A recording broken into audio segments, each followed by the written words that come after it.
patuloy na nagbibigay serbisyo, pag-asa at saya. GMA Regional TV, kapuso ng bawat Pilipino.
This is GMA Regional TV Weekend News.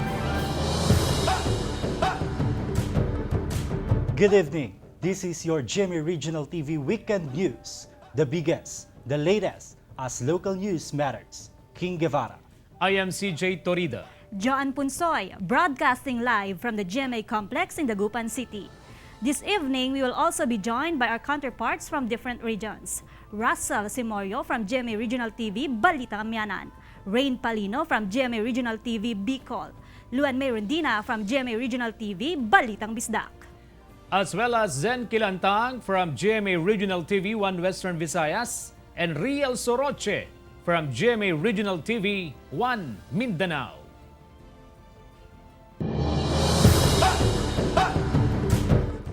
COVID-19 cases worldwide now more than 26.6 million.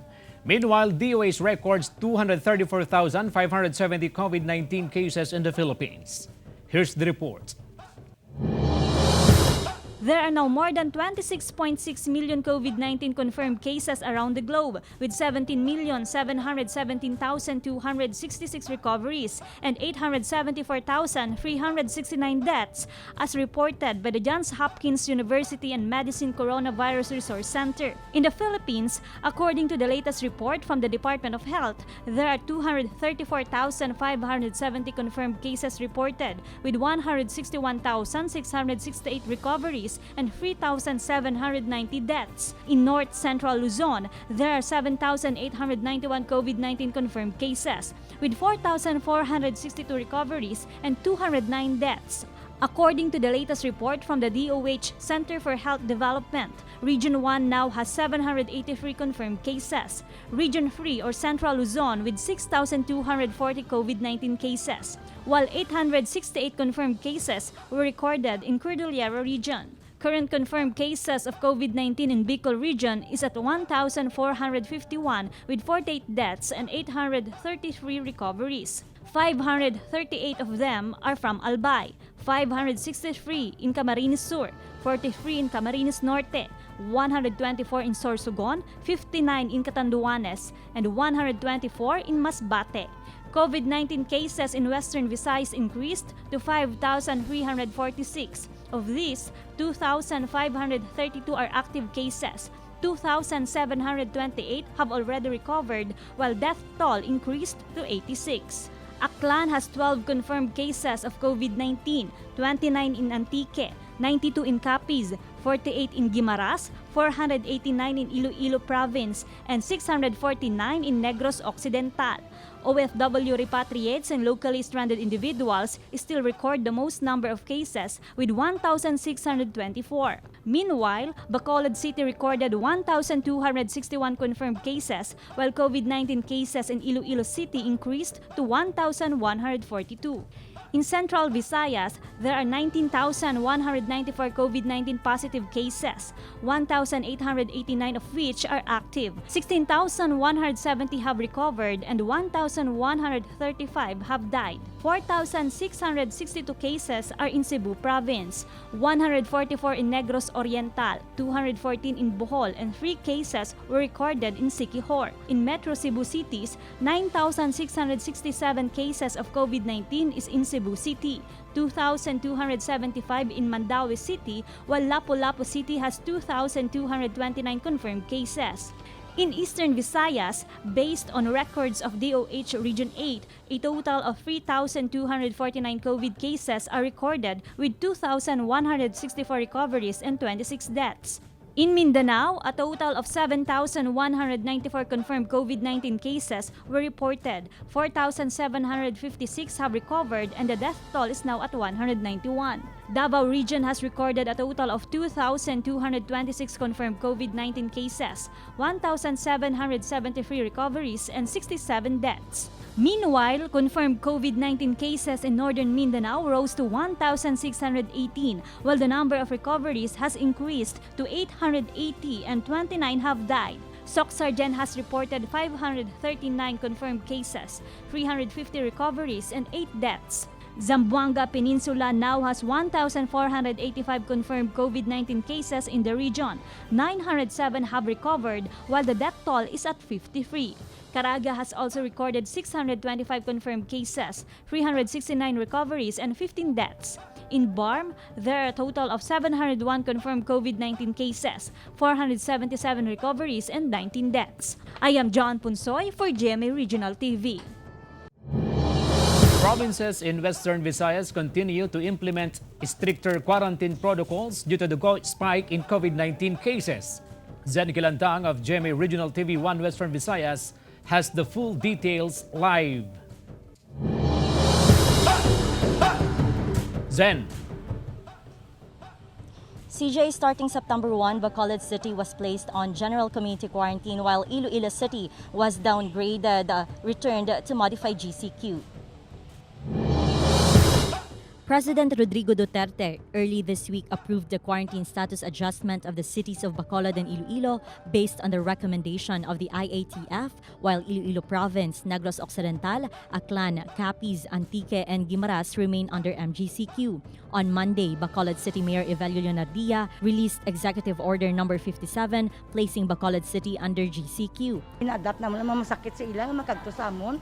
Siyempre, ang mas naman halos tatlohon namon sir eh. Mayor Leonardia reinstituted the home quarantine pass system, and border restrictions around the city will be in effect starting Sunday, September 6. Around 160,000 HPQ passes were issued to residents and will follow an odd-even scheme based on the HPQ pass number. Kaya kung maguba o kung madula, mabudlayan ka mo basi hindi na ka mo makakwa liwat. In Iloilo City, traffic was heavy on the first day of under MGCQ. There were long queues at banks and parking spaces in malls were fully occupied. Curfew hours in Iloilo City are now from 10 p.m. to 4 a.m. The LGU also lifted the liquor ban, but selling and drinking alcoholic drinks after 6 p.m. is prohibited. Restaurants can now operate up to 75% of its capacity. Gyms and spas may operate but only up to 50% capacity. Cockfighting activities, clubs, and beer houses are still prohibited. Individuals below 21 years old and senior citizens are still not allowed to go out of their houses unless they will purchase food and medicines. Doon nga mga kapulisan ng PSA mo kag other law enforcement naton magakandak yapon ini sila sang patrol kag sang checkpoint sa aton nga mga dalanon. The League of Municipalities of the Philippines Iloilo and Capiz chapter opposed the scrapping of the 14-day quarantine for returning overseas Filipinos. Recently, the national government mandated that ROFs who are in good health and have negative RT-PCR test result need not stay for another 2 weeks at the quarantine facilities upon arrival at their LGU of destination. Local chief executives believe that the recent order of the National Task Force could further spread the COVID-19. The LMP plans to adopt a resolution asking the task force to reconsider its directive. I will make a resolution now, no, to appealing and opposing that proposal of the interagency concern, IATF and Central Office, no, in Manila. Nga kung nakalima ka na to kaadlaw sa Manila, pagpuli mo, hindi mo na pagliwaton ang 14 days. Ang balansi. Si CJIATF Deputy Chief Implementer for the Visayas, retired General Mel Feliciano, is now managing the COVID-19 response in Region 6. CJ? Thank you, Zen Kilantang. The search and retrieval operation for 4 men buried in a collapsed tunnel in Santo Tomas, Davao del Norte continues. The responders have yet to recover the bodies of the victims. Jan Esteban of GMA Regional TV 1 Mindanao has the details. In a residential area in Barangay Kinamayan, Santo Tomas, Davao del Norte, responders are still looking for the 4 suspected treasure hunters who were buried inside a 96-foot deep tunnel after it collapsed on August 30. The 4 were identified as Jeric Marquez, 23 years old, Dindo Pañares, 18, Rostom Racho, 18, all from Kapalong, and Kyle Castañares, 18, from Santo Tomas. They were presumed dead since they have been buried for 7 days with no signs of life, with the passageway for air blocked with mud and water. Given po nga wala na response ang ato ang mga possible victims dito sa ubos, na-decidean karon sa grupo sa ICS na from rescue operation will proceed to retrieval. The victims were said to be in search of gold buried by Japanese soldiers in World War II. Ho Ang, another treasure hunter who is part of the group but was not present on the day the tunnel collapsed, tried to rescue the buried men when he found out about the accident. But when the tunnel collapsed a second time, half of Ang's body was buried by the rubble. Fortunately, he was able to free himself with the help of his son. Gitawagan na lang ko nila nga, nahugmak daw ang bangag. Muto, girescue na kung nasa ilalom. Muto, tagakang po kong yuta. Muto, walang po kong ipadayon. Mga dritaman sa hawak. Nalubong sa kuha. Muto akong anak na, kung pala, bahalag mo samad ko. Muto, gipugos na ko nagbira. Muna nga nakuan siya, nalisa ba? The authorities cannot dig around the tunnel because of the unstable ground conditions. So, ang buhaton karon sa kuan sa engineering team is buhaton siya og shoring. Ang term ang gud nila no kay shoring to. Subutan siya og support structure dito para ma-minimize ang pag-collapse sa yuta. The families of the victims can do nothing but pray and wait. Magampo siya unta ko nga mabuhi. Kay naa pa man sila dito sa ilalom sa timber ba. Ang kalaban lang nila tubig sa ilalom. Okay ra og di siya makuan maabot sa tubig. Ginawa gito sila ma'am kay may host sila nga makuanan sa taas ba. Ang amuha lang gyud ma'am na makuha lang gyud sila. Walay tatsa, buo lang gihapon sila para mapahimutan ko na among mga. The owners of the property, the Castañares family and Rafael Montepio, who allegedly financed the treasure hunting activity, were already summoned as part of the investigation. GMA Regional TV tried to contact the owners, but they refused to give their statement about the issue. The LGU said that they had issued a stoppage order for the operation after finding out that the tunnel was built in search of buried treasure and not for putting up a water refilling station as what was stated in their permit application. So, ang among gikuan dito is violation nga despite nga gipastop na sila gyapoy pinapadayon gyapoy ginatukuan. So, ako among panipakuan coordinate will be agency nga kuan po na like the Indro nato. Anyway, na gini kaso mga pangon sila. Barangay officials will also be investigated as the LGU believes there is negligence on their part. Kini gitagaan na danog stoppage order. Gisige lang gyapon. So mao na karon ang leksyon sa tanan nga mga naga-adventure aning kuan nga pangundang lang mo palihog. I am John D. Esteban for GMA Regional TV. A security guard single-handedly secured his children's education by taking on a side job as tricycle driver. Let's get to know him in this report from Claire Lacanilaw of GMA Regional TV, Balitang Amyanan. Redentor Maglunob gratefully reminisces all the hardships he went through just to provide a proper education for his 4 children. Redentor is a security guard during the day and is a tricycle driver at night. Now his 4 children have graduated in their chosen fields of profession. John Raymore is an electrical technology graduate. Joanna Marie finished education. Joyce Ann earned a degree in AB English, and Joanna May is a computer engineering graduate. Masaya po ako at yun lang naman po yung tanging maibibigay kong ano sa kanila eh. Aside sa wala na pong may bibigay sa kanila kundi yun ng edukasyon, ng tamang edukasyon.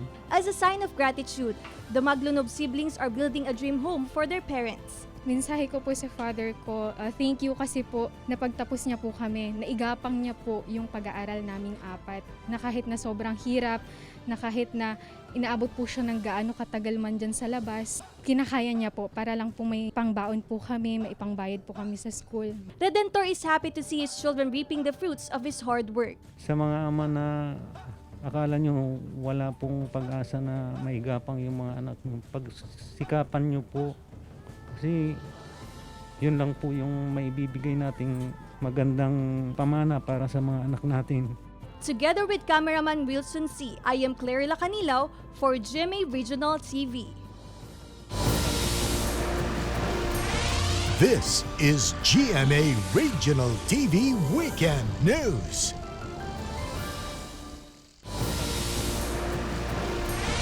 This is GMA Regional TV Weekend News. When Metro Cebu was placed under modified general community quarantine, different measures were taken by each city to prevent the resurgence of COVID-19 cases. Luan May Rondina of GMA Regional TV Balitang Bisdak for the details live. Luan? Yes, CJ, in Cebu City, many welcome the more relaxed quarantine status. However, as a safety measure to control the movement of the people, city officials decreed the continued use of quarantine passes. On its first day under MGCQ, more people and vehicles were seen on the streets of Cebu City. Anticipating the increase of people going out of their houses, the Cebu City LGU saw the need to control the movement of its residents by requiring the use of quarantine passes. With this, residents cannot go out on any given day. Market schedule is also regulated. The public had varied reactions on these directives, but almost all are happy with the downgrade of the quarantine status. Many are hoping to see more public transportation vehicles plying the streets of Cebu City. Tungod sa kalisod, dili ba madadalig taxi? Kumasin kayo ang kuhan. May problema. Quarantine pass gyapon nya official do 1 meter distance. Taxi drivers can only hope for better days now that they are allowed to resume operations. Arang sa una kay makapaiskila pag estudyante karon tama na sa kaon. But a local IATF official, however, clarified that PNP control points will still continue. Ang question is, are we going to still do the checkpoints, no? Kanang ipakatap na to. The way I look at it, status quo gyud ta niya nandapita. In Mandaue City, despite the downgrade to MGCQ, strict guidelines will still be implemented. These include the use of quarantine passes, implementation of curfew hours from 10 p.m. to 5 a.m., number coding scheme, and observance of market schedules. Essential nga travel moadto sa merkado kay naipaliton, bringing with them their quarantine pass. So kinahanglan gihapon og quarantine pass karon nga nag-MGCQ ta diri sa Dakbayan Mandaue. City officials reminded Mandauehanons not to be complacent. Karon nga nagkaubos itong kaso, medyo mo action pod og complacent og relax ang mga tawo. And mere gamay nga sipyat karon panahon na pwede gyud mo saka og balik ang atong kaso. In Lapu-Lapu City, with the city now under MGCQ, there's a big possibility that tourism-related businesses can operate, but only at 50% of its capacity. Lapu-Lapu City Mayor Jonard Ahong Chan said that with the downgrading of the city's quarantine status to MGCQ, they hope that tourism operations in the city will bounce back. The city will still be strictly implementing a number coding for vehicles, use of quarantine passes, and restrictions for senior citizens and those below 21 years old. The mayor added that the city will allow the entry of foreign workers like the Chinese nationals who work in MEPS and POGO workers. But their entry to Lapu-Lapu City will still be based on the IATF guidelines. Anyway, secured man, after arrival, they will do the PCR test, no, the swab test sa ato ang airport, as long na they can follow the health protocol, no? What's the IATF required them pwede na siya. In Talisay City, Mayor Samsam Gulyas wants to implement a thrice-week market schedule. He is also set to talk with Cebu Governor Gwen Garcia and Cebu City Mayor Edgardo Labella to reopen the N. Bacalso Avenue in Barangay Bulacau to ease the flow of vehicles coming from the southern part of the province going to Cebu City. Establishments in Talisay City will be allowed to operate within 50 to 75% of its capacity. Maybe Monday to Friday na po na mo balik among trabaho diri. Wala na Friday na for disinfection. Disinfection will be on the weekends. I have talked to Gov Gwen. I'll talk to Cebu City regarding fully opening the Bulacau border as far as appors and workers are concerned. Yes, CJ, while all areas in Metro Cebu and in the province are under MGCQ, the Land Transportation Franchising and Regulatory Board is still regulating the resumption of the operation of the public utility jeepneys. In the cities of Mandaue and Cebu, PUJs are not allowed. CJ? Thank you, Luan Mayrondina. While areas around the country are now under GCQ and MGCQ, Iligan City's lone area is still under modified enhanced community quarantine. We have Rial Soroche of GMA Regional TV 1 Mindanao for the update live. Rial? Joanne, starting September 1, Iligan City started implementing MACQ guidelines to help lessen the number of COVID-19 cases in the city. 2 areas in Soc-Sargen record their first COVID deaths, while the Davao City government is set to reopen the Rojas Night Market. President Rodrigo Duterte announced on Monday that Iligan City will be placed under modified enhanced community quarantine from September 1 until the end of the month due to the spike of COVID-19 cases in the city. With this, Mayor Celso Rehencia issued Executive Order Number 98 that imposes curfew hours from 7 p.m. until 5 a.m. Only essential workers and residents with emergencies are allowed to go out. Mass gatherings are prohibited. A liquor ban is being strictly imposed, and quarantine passes are needed to buy food, medicine, and essential goods. Public transportation as well as air and sea travels are banned. Paghatag og assistance ngadto sa mga public utility vehicles nga gidili sa pagbiyahe sulod sa Dagbayan sa Iligan nga among i-priority ang paghatag og suporta ngadto kanila. Just this week, 2 Iligan City officials confirmed they are COVID-19 positive. One is 70-year-old City Councilor Noli Pardillo, who had a history of travel to Cagayan de Oro City. He experienced symptoms and is now in an isolation facility. Iligan Vice Mayor GMA Vera Cruz also confirmed he is a COVID-19 positive, although asymptomatic. Vera Cruz hosts a radio program with Pardillo and recently attended a meeting with him, along with other councilors, department heads, and Mayor Celso Rehencia. More frontliners have tested positive for COVID-19 in the city. 6 nurses at Gregorio Lioch Memorial Hospital tested positive for the virus, while a total of 37 police personnel were infected as well. Meanwhile, of the almost 400 confirmed COVID-19 cases in Iligan City, almost 300 of these are due to local transmission. Yesterday, National IATF Chief Implementer Secretary Carlito Galvez Jr., PCO Secretary Martin Andanar, and the Regional IATF in Region 10 visited Iligan City to discuss measures to curb the spread of COVID-19.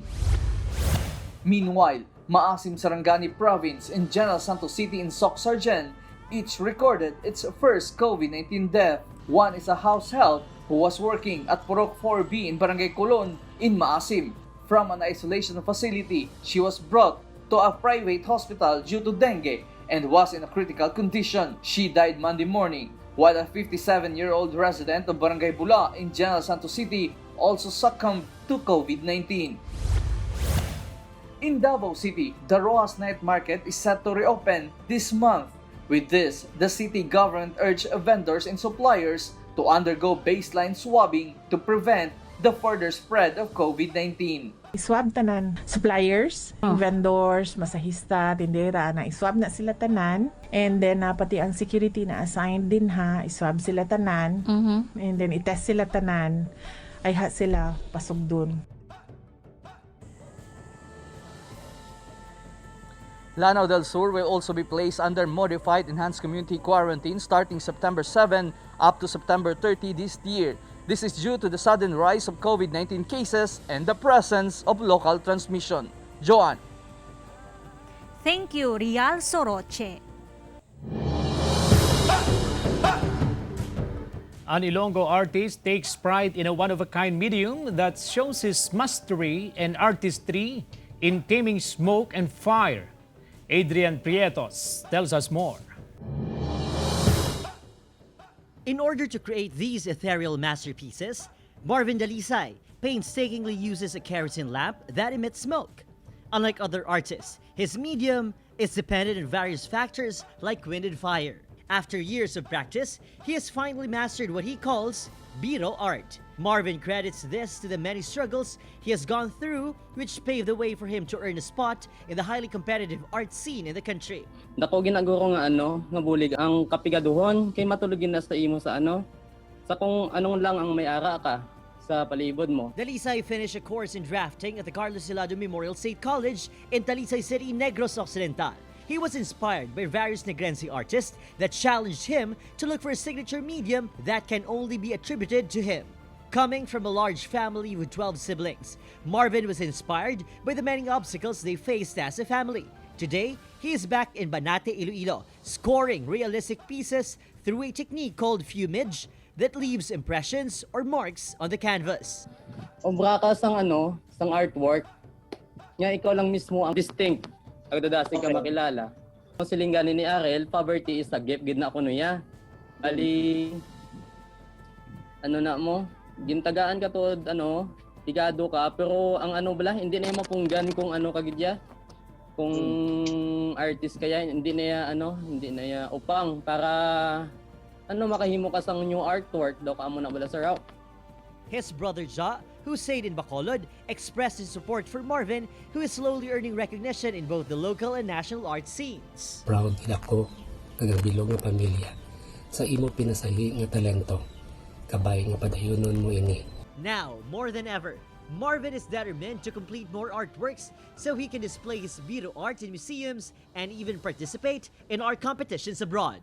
Marvin's art is a product of his inherent Ilonggo creativity, born from his passion and personal struggles. Marvin is here to prove that when there is smoke and fire, there is art.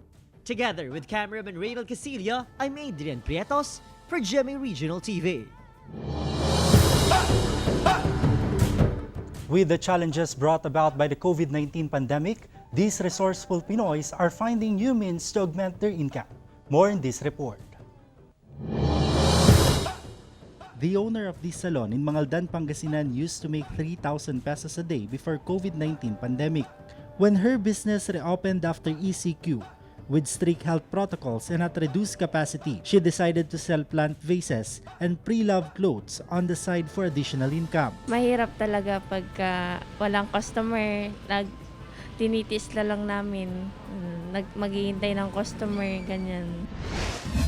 In Iloilo, 39-year-old teacher Jelly's Dilis products are in high demand, not just in her hometown of Anilao, but throughout the Western Visayas region. It started when Jelly's co-teacher sold her balingon or dried anchovies. She cooked them for her husband, who heads the local disaster risk reduction and management office in their town. Her husband shared with his co-employees and got positive feedback. The couple decided to sell their cooked dried anchovies or flavored dilis online. And the rest, as they say, is history. Kung may determination ka, tapos ang imong purpose is not only for yourself, but to help others. Ang kung maalwan ka, kabalo ka mag-share, ang blessing ni Lord, nagabubo lang. For years, Keith John Estrella has been making other people's dream come true as a sought-after events organizer in Davao City. But with the IATF restrictions on mass gathering, Keith used his creativity to augment his income. Now this is Keith's place. What used to be filled with decors, suits, and gowns is now a sweet haven of food such as cakes and jams, even baking supplies. Thankfully, with hard work, they are gradually gaining back their lost earnings. Ning kamot mi nga makatinda mi bisan unsa, wala jud ko nag-expect nga mahimo maabot ang adlaw nga muramig nahimo naming palengke. Now as restriction is up, Keith is hoping to get back to organizing events. Kung naman mo'y trabaho karon, ang pingin ninyo o paningkamutin ninyo nga, makatabang gihapon mo sa inyong kumpanya. Kay kung namoy trabaho karon, swerte na kaayo mo tungod naagihapon mo. I am King Guevara for GMA Regional TV.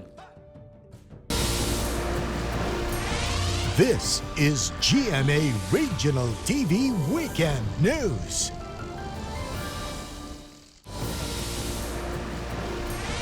This is GMA Regional TV Weekend News. Rice black bugs wreak havoc in mga tarimtown rice fields in Pangasinan. Russell Simorio will give us the updates live. Russell. CJ, based on the latest report from Municipal Agriculture Office of Mangatarem, about 25 hectares of rice field were infested by rice black bug. But despite of this, the Department of Agriculture are confident that rice production won't be affected. Farmers were alarmed when hundreds of rice black bugs swarmed a rice field in Barangay Katugan, Mangatarem, Pangasinan Tuesday night. The rice black bug, or known as itim na tangya, is commonly found in rice fields and farmlands. Black bugs remove the sap of the plant and cause browning of leaves, dead heart, and bug burn. They also cause stunting in plants. In severe cases, black bugs weaken the plant, preventing them from producing seeds. Kasi pagka umatake ito sa aming palayan, lugi na kami lahat dito.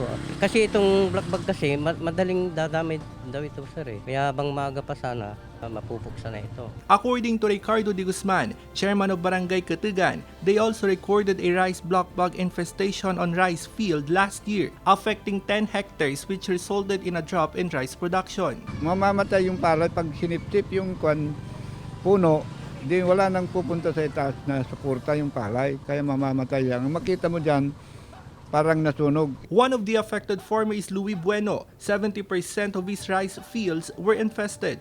Nasira, naging kwan yung laman, naging ipa. Kukunti ang maaani kasi sinisip-sip na yung katas ng bunga sa puno. Mahigit 20 milyon kasi 70 kaban ang nawala. According to Regional Crop Protection Center of the Department of Agriculture Region 1, aside from rainy season, the rice black bugs is easily attracted to high-intensity light. Ang isang nag-trigger din kasi pag mga ganito is of course yung sabi natin kasi ang rice black bug is na-attract siya sa light. Meron kasing effect din yung yung light because I think malapit na naman yata yung full moon. But they said rice black bug infestation in the region is just an isolated case. The Department of Agriculture is set to conduct a technical briefing for farmers and introduce a biological control agent for long-term pest control of these rice black bugs. Meanwhile, the Pangasinan Provincial Agriculture Office is still validating the impact on rice black bug infestation. Part na ng ecosystem na yung black bug. Tinitingnan lang namin kung yung level ng kanyang population, kung siya ba ay masyado ng destructive. CJ, to prevent the infestation of rice black bug, the Department of Agriculture advised the farmers to maintain a clean field. CJ. Thank you, Russell Simorio.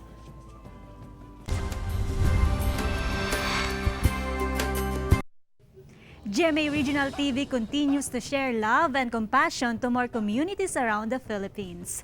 Claire Lacanilaw tells us more.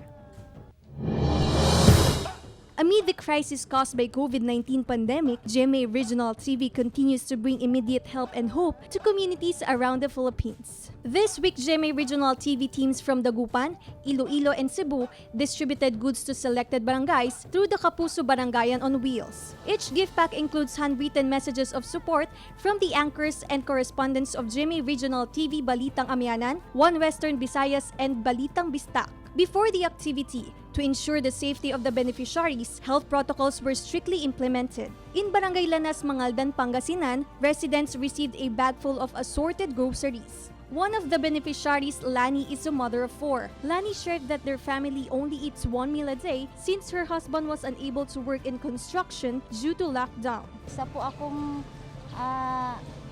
nakatanggap ng tulong mula po sa GMA Regional TV. Maraming salamat po. Isa po akong sulit kapuso. Nagpapasama ako sa GMA Kapuso po sa tulong po sa aming barangay. Malaking bagay po doon sa aming mga kabaranggayan na naabutan ng tulong.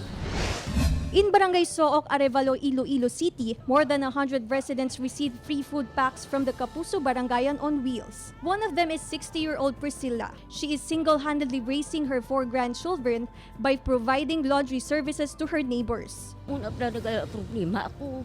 Undiin ko pangitaon si Mama nila. Salamat sa tanan. No less than 100 residents from the urban poor sector of Barangay Kalunasan, Cebu City received a bag full of vegetables from GMA Regional TV. Mga utanon nga gihatag sa Regional 7 sa GMA. Dako kayong katabang sa among panlawas. Labi na sa akong mga anak. Para layo sa kuan baka nang sakit gani. More barangays are set to be visited by the Kapuso Barangayan on Wheels in the coming months as part of the activities marking the 70th anniversary of GMA Network. The smiles of the beneficiaries may not be seen through their masks, but the joy in their hearts is evident as they receive these simple gifts. Thank you, GMA Regional TV! I am Claire Lacanilaw for GMA Regional TV. This is GMA Regional TV Weekend News.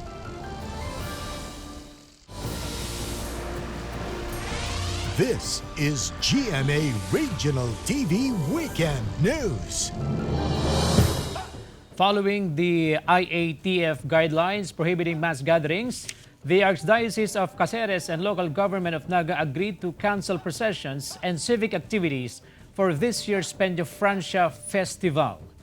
We have Rain Palino of GMA Regional TV Bicol for the updates. Live.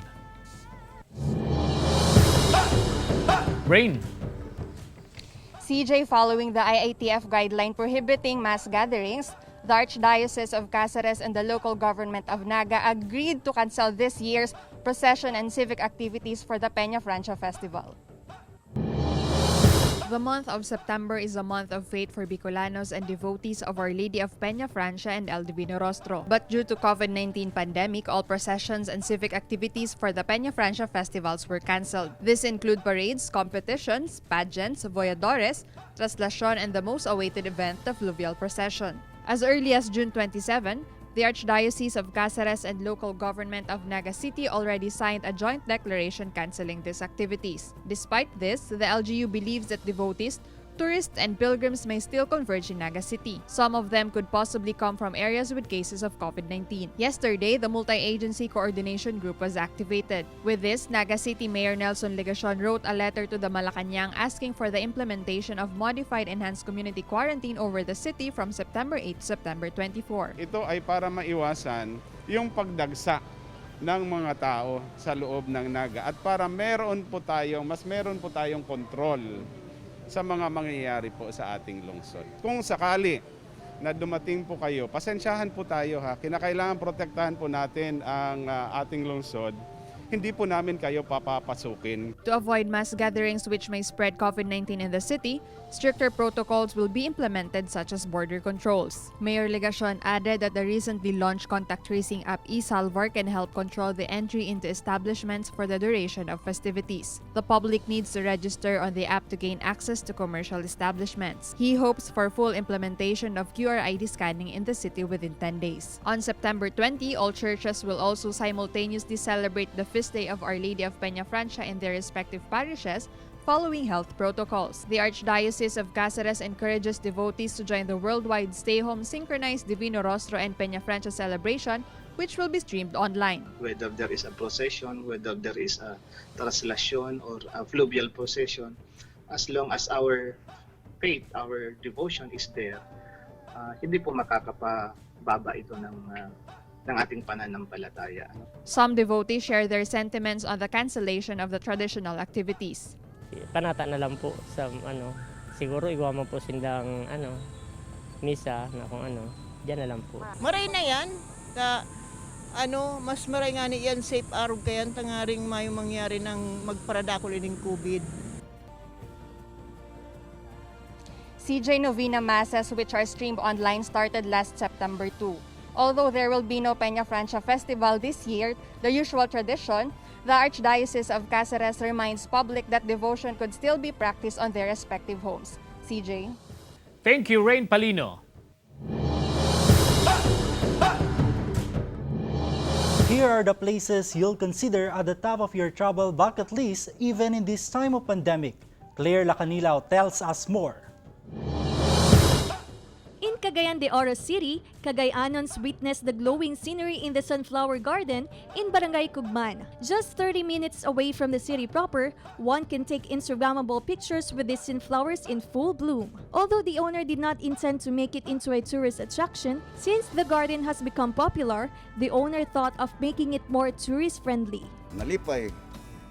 Kaya wala gani may magdahom nga nay nagkasal-kasal din ni. O ang tagalaing lugar nakaabot din ni sa amo. Nalipay kayo, pasalamat mi sa Ginoo. Chada rasad, nindot po siya picture-picturean man. Ganahan ka? Ganahan. Okay rasad, ganahan rasad mi. As an added treat to tourists, they are allowed to harvest sunflower seeds that can be used to make sunflower oil that's good for the skin, among other health benefits. This serene view of flowers is the newest attraction at Sitio Lubos, Barangay Santa Catalina, Binalonan, Pangasinan. As you enter the farm, one can see brightly colored flowers and breathe of fresh air away from the city. If you're looking for a paradise-like farm, this is the perfect spot which you can visit for an entry fee of just 20 pesos. Mawawala po yung mga naging problema, parang ganun po. Tsaka nakaka-refresh po ng pakiramdam. Perfect pasyalan to na yung mga gustong pumunta dito kahit ngayong panahon ng pandemic, makaka-relax po kayo dito pag pumunta po kayo dito. As Baguio City opened its doors to local tourists and residents, people can once again visit the city's famous tourist spots. Initially, the number of local tourists and residents entering the city will be limited and will only be for tourists from Region 1 and Cordillera Region starting September 21. I am Claire Lacanilao for GMA Regional TV. We would like to thank everyone from around the Philippines as well as our Kapuso abroad for watching our episode. You can watch this episode and more on GMA Regional TV's official website, www.gmaregionaltv.com, as well as our YouTube channel, GMA Regional TV. Just click the subscribe button to get the hottest news from the regions. Mga Kapuso, 111 days to go before Christmas. Thank you for joining us, and from all of us here in North and Central Luzon, this has been GMA Regional TV Weekend News, where local news matters. Stay safe, mga Kapuso!